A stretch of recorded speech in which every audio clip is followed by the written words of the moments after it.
प्युअरिट हप्ताबंदमध्ये मी आदेश बांदेकर आपणा सगळ्यांचं मनापासून स्वागत करतो. बोला गणपती बाप्पा, मंगल मूर्ती, सुख करता दुःख हरता वार्ता विघ्नाची, नुर्वी पूर्वी प्रेम कृपा जयाची. या वेळेला बऱ्याच जणांच्या घरात खरं तर आता आरत्या रोजच सुरू असतात. बघा ना, गणपती बाप्पांचं आगमन झालं. काही जणांच्या घरातला गणपती बाप्पा त्याचं विसर्जनही झालेलं आहे. आपण नेहमी असं म्हणत असतो की ऋण काढून सण साजरा करू नये. पण जेव्हा गणपती बाप्पाचं आगमन होणार असतं तेव्हा प्रत्येक जण आपापल्या कुवतीप्रमाणे यथासांगपणे त्या गणपती बाप्पासाठी काय करता येईल यासाठी प्रत्येक जण प्रयत्न करत असतो. आपापल्या परीने तो गणपती बाप्पाची सेवा करत असतो आणि त्याच्याकडे मागणं करत असतो की बाप्पा या घरातलं सगळं विघ्न दूर होऊ दे. आज आपल्या सर्वांच्या साक्षीने मी सुद्धा गणपती बाप्पाकडे अगदी मनापासून मागणं करणार आहे की बाप्पा प्रत्येक घराघरात ज्यांचे ज्यांचे म्हणून जे जे हप्ते सुरू आहेत ते सगळे हप्ते या वर्षात बंद होऊ दे. आता बघणार आहोत की आजच्या या खेळामध्ये कोणाचा हप्ता बंद होणार. आज विशेष भाग आणि आजच्या या विशेष भागानिमित्त पाहुणे सुद्धा तसेच विशेष, ज्यांना आपण रोजच आपल्या घरात पाहत असतो. जणू काही ते आपल्या घराचे सदस्यच झालेले आहेत. तेव्हा आता सर्वात आधी आपल्या समोर येत आहेत अभिनेते पुष्कर श्रोत्री. आणि आता आपण स्वागत करूया अभिनेते जितेंद्र जोशी, अभिनेते प्रसाद ओके.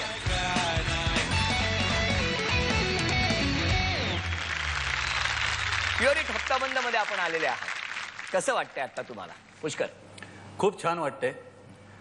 सध्याच्या जगामध्ये प्रत्येकाच्या आयुष्यात हप्ता हा एक अविभाज्य घटक झालेला आहे आणि या खेळाच्या निमित्ताने झीचं खरंच जितकं कौतुक करावं तितकं थोडं आहे.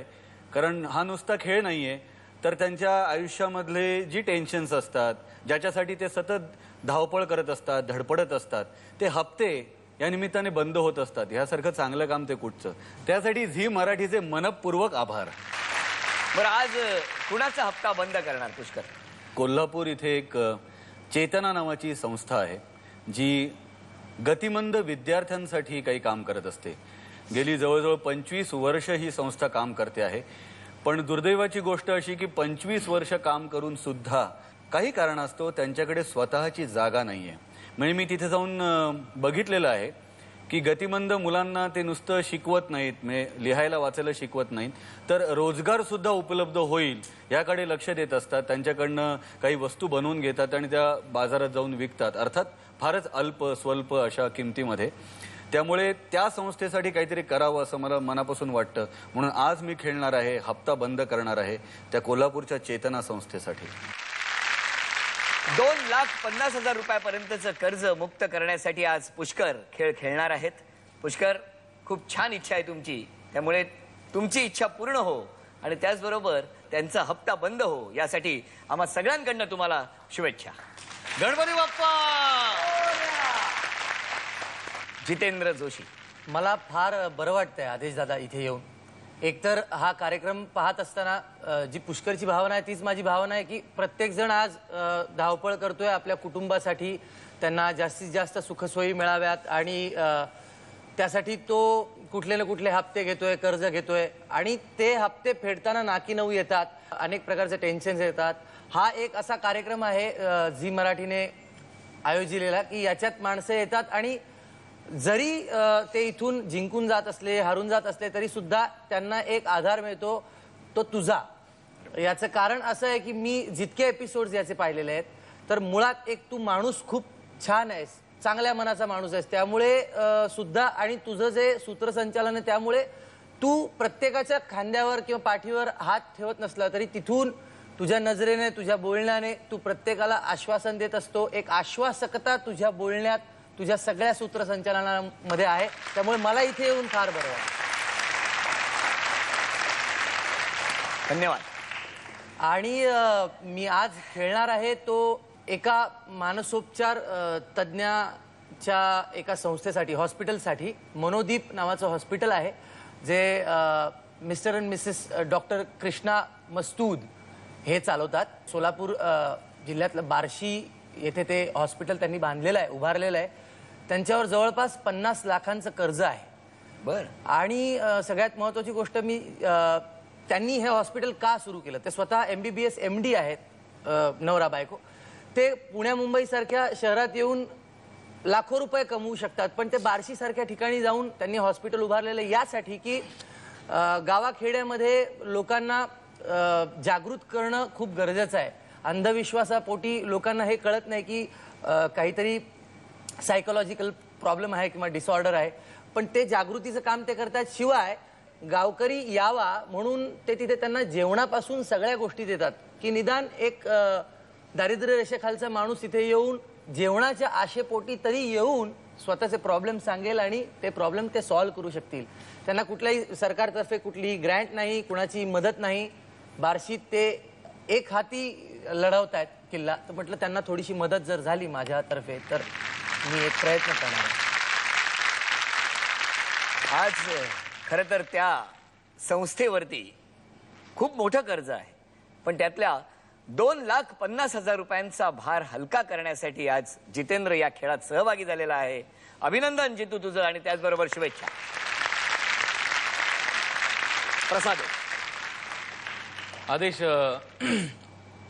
सर्वप्रथम मला झी मराठीचं अत्यंत मनपूर्वक अभिनंदन करावंसं वाटतं की त्यांनी असा हा कार्यक्रम सुरू केला, ज्यामुळे गरजू मध्यमवर्गीय माणसाच्या अनेक समस्या मिटल्या, आणि त्या समस्या मिटल्यामुळे त्याचा भार कमी झाल्यामुळे तो जास्त मनोरंजनाकडे वळला आणि तो जास्त प्रेमाने आमच्या मालिका बघायला लागला. हा एक फार मोठा हातभार प्रेक्षकांना झी मराठीने दिलेला आहे. मला स्वतःला पर्सनली बोलवलं असतं तर मी या खेळात आलो नसतो. याचं कारण असं की तू असा माणूस पाहिला असेल नसेल मला माहीत नाही, पण मला माझ्या डोक्यावर खूप मोठं कर्ज आहे, खूप प्रचंड मोठं कर्ज आहे, पण मला ते मरेपर्यंत वाढवायचं आहे, मला ते फेडायचंच नाही आहे. ते कर्ज आहे माझ्या प्रेक्षकांच्या टाळ्यांचं, माझ्यावरच्या प्रेमाचं. कलाकार म्हणून मला जर जगायचं असेल तर ते कर्ज घेऊनच मी जगणार आणि ते कर्ज डोक्यावर ठेवूनच मी मरणार. आज मी इथे जो खेळायला आलोय तो सायनला एक आश्रम आहे, श्रद्धानंद महिला आश्रम. 84 वर्ष जुना तो आश्रम आहे. तिथे अनाथ मुलांना मुलींना सांभाळलं जातं, त्यांचं पालनपोषण केलं जातं, त्यांना शिक्षण दिलं जातं, त्यांची राहायची सोय केली जाते. तिथे ज्या मुली असतील त्यांची लग्न लावून दिली जातात योग्य ते स्थळ बघून, त्यांची बाळणपणं सुद्धा तिथे केली जातात. वरती हॉस्पिटल आहे त्याच अनाथ आश्रमात, आणि हे सगळं मी स्वतः पाहून स्वतः अनुभवून आलोय. माझ्या छोट्या मुलाचा वाढदिवस मी तिथल्या सगळ्या मुलांबरोबर साजरा करून आलोय.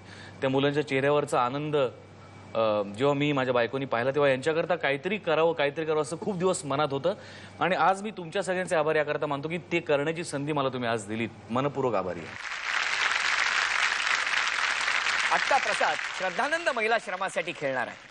2,50,000 रुपयाचा भार त्या आश्रमाचा कमी व्हावा अशी त्याची मनोमन इच्छा आहे. या तिघांनाही आपण आजपर्यंत वेगवेगळ्या मालिकांमधून कधी ना कधी कुठे ना कुठे बघितलेलं आहे. नेहमी वेगवेगळ्या व्यक्तिरेखांचे मुखवटे ही मंडळी लावत असतात, ती व्यक्तिरेखा जिवंत करण्यासाठी. पण आज या तिघांशी गप्पा मारताना नकळत या तिघांच्या मुखवट्या मागचा खरा माणूस आज बाहेर आलेला आहे. या तिघांमधल्या त्या माणसाला एकदा आपण सॅल्यूट करूया, जोरदार टाळ्या वाजवूया तिघांसाठी. तेव्हा हे तिघेही सज्ज आहेत या खेळासाठी, तिघेही मित्र आहेत, त्यामुळे ते अहो जाओचं बंधन मी बाजूला केलं तर हरकत नसावी. बिलकुल. जितेंद्र जोशीला आपण जितू म्हणतो, तसं प्रसाद तुला तुझे मित्र काय म्हणतात? मला पशा म्हणतात. पण आम्ही प्रसाद म्हणणार. चालेल. पुष्कर तुला? मला कॉलेजमध्ये असताना सच्चा म्हणायचे. सच्चा? सच्चा. अजूनही मला सच्चा म्हणतात, कारण मी खूप खरा आहे.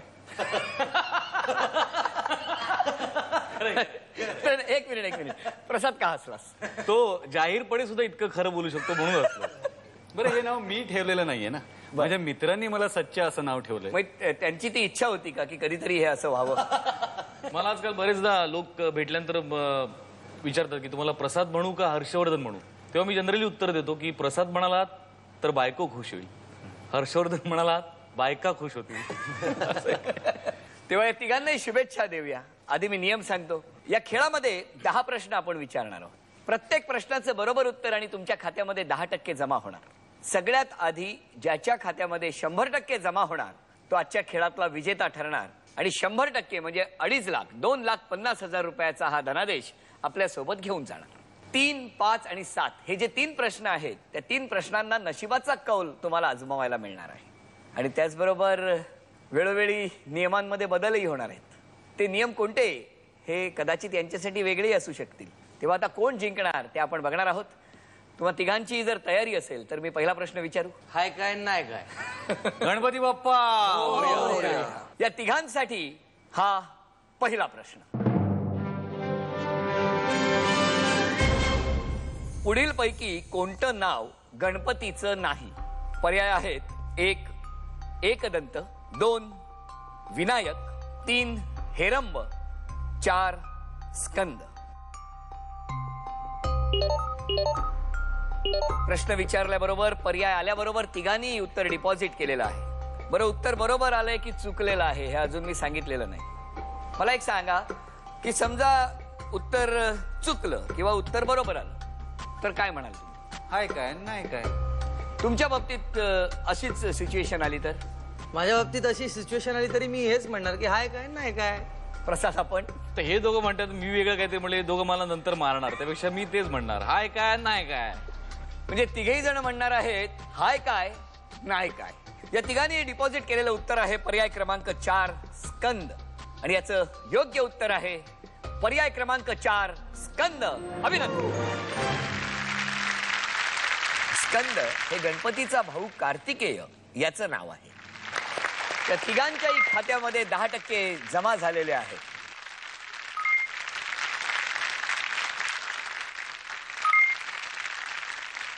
आता मला सांगा, तिघांच्याही सांगण्यामध्ये एकवाक्यता होती. हाय काय नाही काय असंच म्हणावंसं का वाटलं?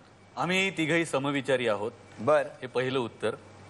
आणि दुसरं अत्यंत महत्वाचं उत्तर म्हणजे मी आणि प्रसाद आम्ही दोघांनी ज्या चित्रपटाची निर्मिती केली, पटकथा लिहिली, दिग्दर्शन केलं आणि ज्या चित्रपटात काम केलं, ज्या चित्रपटामध्ये जितेंद्र जोशी सुद्धा आमच्या बरोबर आहे, त्या चित्रपटाचं नाव आहे हाय काय नाही काय. काय की येत्या शुक्रवारी झी टॉकीज तर्फे आम्हा मित्रांचा सिनेमा रिलीज होतोय. त्याचं नाव आहे हाय काय नाही काय. या दोघांनी दिग्दर्शित केलेला हा सिनेमा आहे, पहिला सिनेमा आहे आणि त्यांनी मला अत्यंत वेगळ्या प्रकारची भूमिका या सिनेमामध्ये दिलेली आहे. त्यामुळे आपसूक तोंडून निघालं की हाय काय नाही काय. प्रसाद? पुष्कर म्हणाला, जितू म्हणाला त्यानुसार की आम्ही एक तर समविचारी आहोत. याचं उदाहरण म्हणजे हे नाव सुचलं पण दोघांना ॲट अ टाइम. या पिक्चरची कॉन्सेप्ट पण सुचली दोघांना ॲट अ टाइम. दोघांनी दिग्दर्शन करावं असं दोघांनाही सेम वेळेला वाटलं. आणि अशा अनेक दोघांच्या संदर्भातल्या बऱ्याच घटना आहेत. पण आमच्या माहितीनुसार, आमच्या ज्ञानानुसार मराठी चित्रपटसृष्टीच्या इतिहासात असं पहिल्यांदा होतंय की एका पेअरनी चित्रपटाची निर्मिती केली आहे, दिग्दर्शन केलंय, स्क्रीन प्ले पण केलाय आणि त्यात ऍक्टिंग पण करतोय आम्ही दोघं. सो मला असं वाटतं की मी एक दिग्दर्शनाचं स्वप्न घेऊन मुंबईत येताना आज 13 वर्ष झाली. त्या दृष्टीने माझं पहिलं पाऊल पडतंय, पुष्करचं पण पहिलं पाऊल आहे. आणि ते जर का यशस्वी झालं तर आमचे अनेक हप्ते बंद होतील. अरे, आणि माझे अनेक हप्ते बंद व्हावे अशी ज्या व्यक्तीच्या मनात इच्छा आहे ती सुद्धा या चित्रपटाच्या निर्मितीमध्ये सहभागी आहे. माझी सुविद्य पत्नी मंजिरी, ती पण तिथे आपल्यासोबत आहे. तुझा अनुभव कसा होता निर्मितीतला? खूपच छान होता. ऍक्च्युली इतके दिवस मी फक्त प्रसादला हँडल करत होते आणि हा पिक्चर बनवायच्या वेळेला मी प्रसाद, पुष्कर, जित्या असे सगळे एक से एक अवली हँडल करायचे होते मला. अवली का म्हटलं? अतुल पण अवली आहात तुम्ही. म्हणजे आता मी इतकं खुलेआम सांगते म्हणजे खरं आहे ना ते आदेश, तुला कळू शकतं. सगळ्यांनी आम्हाला खूप सहकार्य केलं, सगळ्या कलाकारांनी.